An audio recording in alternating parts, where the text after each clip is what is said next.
10 rounds ago, I put the Lazrus Z3 zero torque putter in my bag.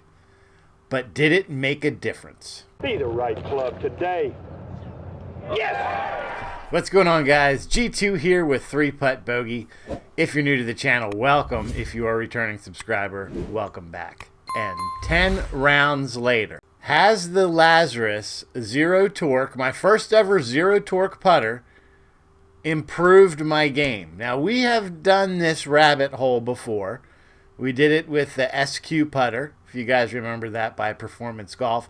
And I'm going to be referring back to that video a couple times. I pulled some clips because they're important, and you're going to see why. So we built this putter on the channel. If you guys didn't see that video, I'll link it right up here. Definitely check it out. I mean, the cost for this in relation to other zero torque putters on the market is, I mean, it ain't even close.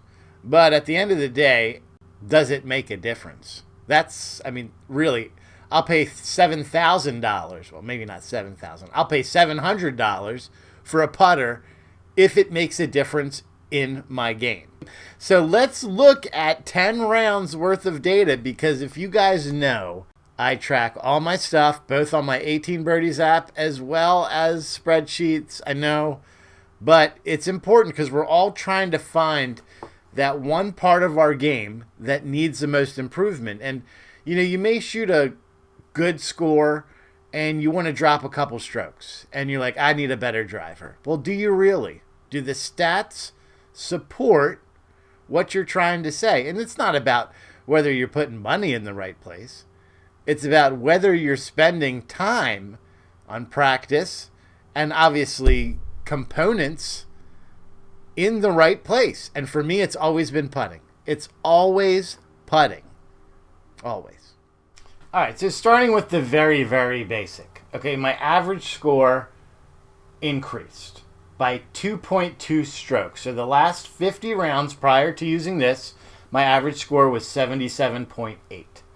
Using this for the last 10 rounds, my average score went down to 75.6. So we decreased, we got a 2.2 strokes gained during the 10 rounds that we used this. But was this really the reason? So we're going to peel the onion a little bit more.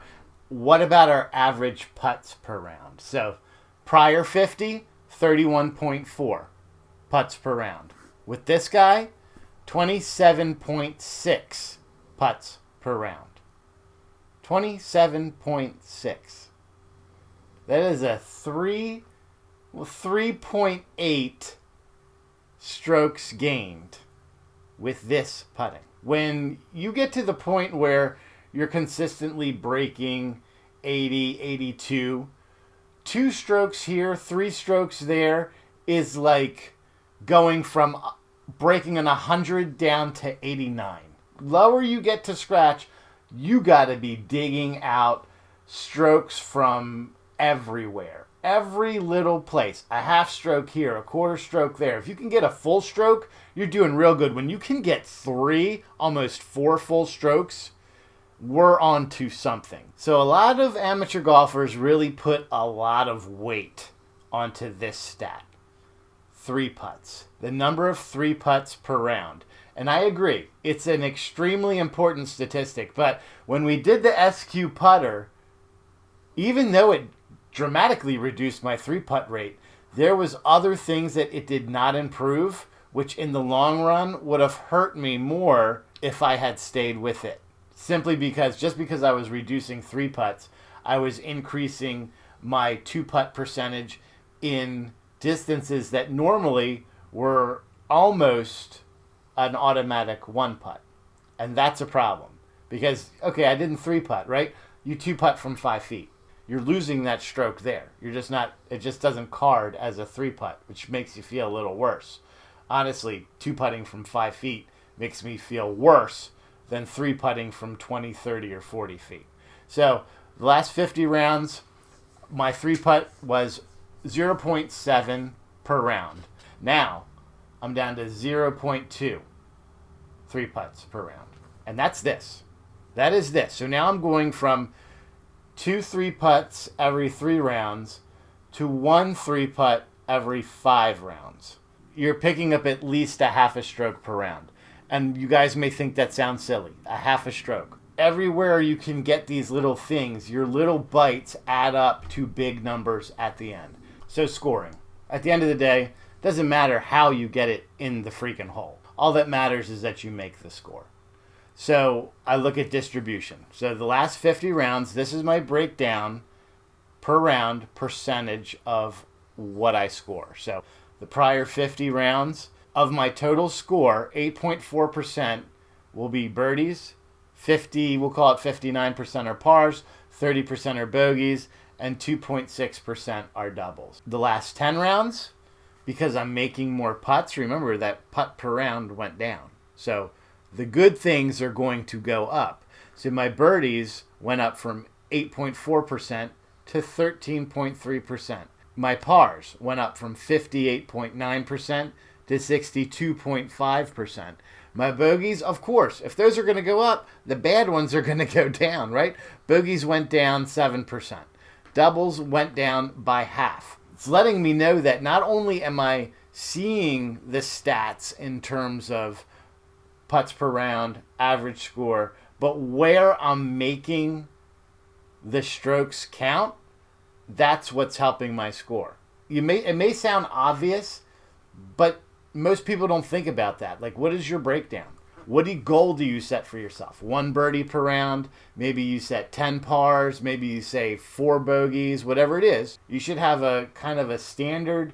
Think of it like you're playing a video game. Achievement unlocked for 1 birdie, 10 pars, 3 bogeys. Whatever it is you want to max out at. That's your goal. 30 putts, 10 fairways, 14 greens, whatever. Make it whatever you want and shoot to that score. So this is definitely, we're working in the right direction. But there is one more very, very, very important metric that took the SQ putter out of my bag. And this is it. Putt make percentage by distance. When you're looking at improving your putting, this is what you need to look at. The majority of free GPS apps that measure your stats will measure this for you as long as you're putting in the information during the course of your round. And this is going to let you know where you're leaking strokes. It will also let you know, think of a par 5. If your make percentage by distance, as you can see in this picture here, it decreases the farther away you get from the hole, obviously, which is why on par 5s, trying to get there in 2, it's awesome. But maybe you leave yourself a 50-foot putt. Hands up, truth time, if you've hit the green on a par 5 in 2 and 3 putted for par. Right? Instead of maybe we should have just laid this up to 80 yards, chipped it inside that 10-foot range, where I know that, 1, I never 3-putt from 10 feet, and 2, I've got a chance, 25% chance, old Greg, of making this for birdie. What are the odds of you making a 50-foot putt for eagle? I'll tell you, they're not good. It's playing to where your putting strengths are is how you're going to score. Let's go back a second to the SQ putter. I'm going to roll a clip, and you're going to see why it didn't work out. And you can see my 1 putt percentage in those 10 rounds just went to absolute shit. But my 5-foot range, I went from making it 80% of the time to now I'm making it half of the time.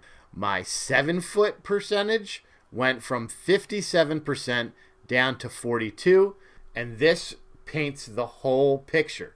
While this thing improved my 3-putt percentage, the confidence that I have with this inside of 7 feet is not nearly, and the stats prove it. So that's why. What looked like I was saving them, I were just leaking them somewhere else.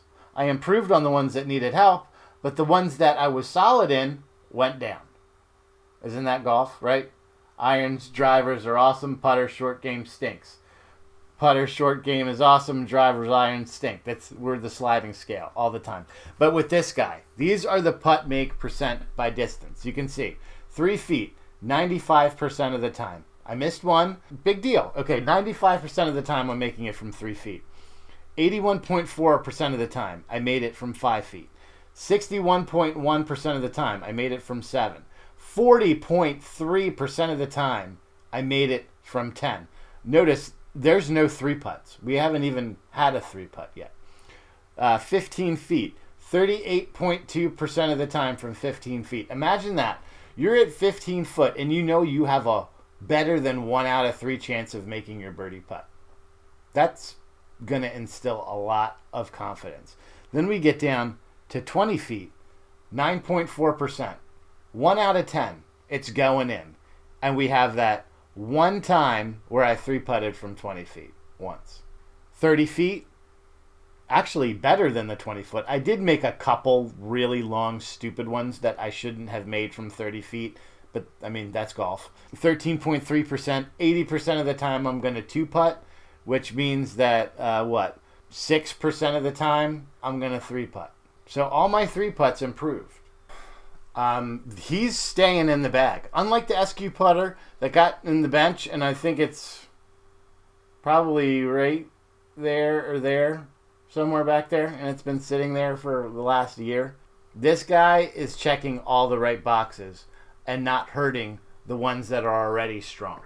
And that's when I'm looking for equipment improvement. That's what I'm looking for. I don't want to regress other categories that I know I'm pretty good at. I want to be able to keep them steady or level so I can increase the other ones, right? So that way everything is rising, or at least some of it is rising while the others are staying the same. And we'll get to the point eventually, fingers crossed, where the putting metric is one that I'm not going to have to worry about. And then I can worry about something like hitting more fairways or getting better than a 50% green in regulation ratio. That kind of stuff. Needless to say, I'm extremely happy with this putter. It just goes to show that sometimes you just got to try other stuff. I've never been a zero torque guy. I never bought into the hype. But it's working for me right now. Will it work for me in 3 months from now? I don't know. Who knows? But right now, I'm on the surfboard and I'm riding the wave. And I'm going to keep on riding it until I wipe out. Until next time, make sure that you swing as hard as you can, just in case you hit the ball. I hope you enjoyed the video. G2 out.